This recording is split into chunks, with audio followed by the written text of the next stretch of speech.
سلام ګرانو قدرمنو کتونکو، د افغان پښتو ټیپس چینل ستاسو خدمت ته حاضر یم. تېره ویډیو کې ما تاسو ته ښودلي وو چې څنګه کولی شو چې یو د خپل چینل لپاره ایډسنس اکاونټ چې د هغه بدل کړو.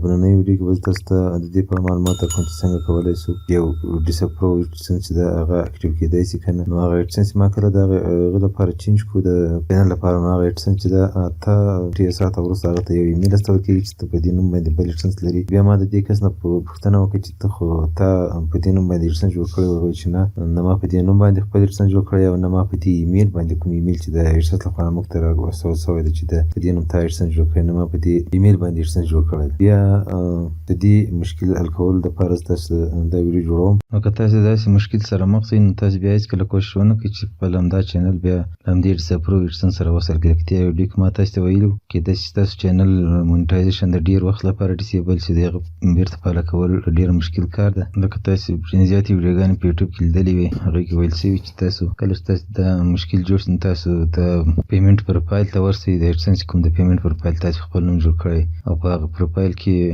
خپل نوم بدل کړئ او خپل ادرس بدل کړئ یا ټلیفون نمبر بدل کړئ. په دې سره تاسو بیرته چې کله دویم ځل لپاره تاسو دا مشکل پیدا شي نو بیا هېڅکله که څو تر هغه وخته پورې تاسو یا خپل مخکینی ایډسنس نه وي کنسل کړی په چینل دې ایډسنس سره مه وصل کوئ، او یا داسې چې تاسو په بل نوي نمبر باندې یو نوی ایډسنس جوړ کړئ او د خپل چینل د همغه سره وصل کړئ. تاسو 2 ځلې یا 3 ځلې کوشش وکړئ چې بیا خپل چینل د همدې ایډسنس سره وصل کړئ. نو کېدای شي نه خامخا بالکل همداسې کېږي چې ستاسو چینل مونیټایزیشن به ډیسیبل شي، هغه بیا نو بیا ډېر مشکله سره به تاسو بیرته هغه وکولی شئ هغه د همغه چینل مونیټایزیشن بیرته فعاله شي. د دې یوه لاره همدا ده چې تاسو په نوي نمبر باندې نوی ایمیل جوړ کړئ. که چېرته په دې نوم باندې ایډسنس نه وي جوړ کړی تاسو داسې ایمیل استول کېږي نو دا مشکل د نمبر له وجې کېدای شي دا نمبر مخکې بل چا اخیستی وي، دویم ځل لپاره بیا تاسو اخیستی او کېدای شي په دې نمبر باندې هغه نفر ایډسنس جوړ کړی. ځکه چې ډېرو شبکو دا سیسټم داسې ده چې هغه سیم کارډ ته 3 میاشتې استفاده ونه کړي نو په هغه سیم نمبر باندې یو بل سیم کارډ بازار ته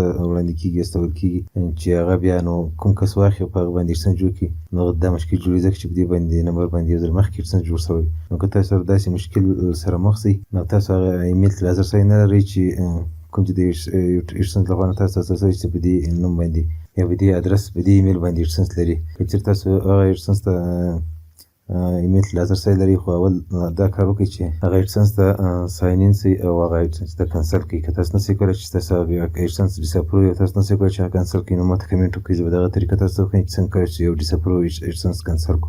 له هغه نه وروسته به تاسو داسې کار وکړئ تاسو به خپل هغه که تاسو هغه ته لاسرسی نه لرئ نو تاسو به خپل چینل ته راسئ او د مونیټایزیشن پیج ته به راسئ. د ټول نه مخکې به تاسو په داسې یو سیم کارډ باندې خپل ایډسنس جوړ کړئ چې هغه یو داسې نمبر نه به ګټه واخلئ چې په هغه باندې مخکې ایډسنس نه وي جوړ شوی، نه ایمیل پرې جوړ شوی، نه ایډسنس یعنې داسې شبکې د سیم کارټ نه به ګټه واخلي. چې دلته تاسو کتلی شئ دلته سټپ 2 چې ده هغه ایرر ده، په دې فکس ان ایډسنس باندې به کلیک وکړئ. نو که تاسو نوی ایډسنس ته چینج کول غواړئ نو تاسو زما مخکینی ویډیو کتلی شئ، تاسو په هماغه طریقه ولاړ شئ مخکې، د هغې لینک هم په ډسکرپشن کې ورکړم. او که چېرې تاسو غواړئ چې مخکینی ایډسنس یا اکټیو ایډسنس ته چینج کړئ، تاسو سره د ورور یا د بل چا ایډسنس وي او تاسو غواړئ خپل چینل هماغه ته بدل کړئ نو د بیا په دې طریقه ولاړ شئ. په دې فکس ان ایډسنس باندې به کلیک وکړئ. کله چې دلته کلیک وکړئ نو تاسو دلته سټپ 2 کې به تاسو دلته یو اپشن ښکاره کېږي.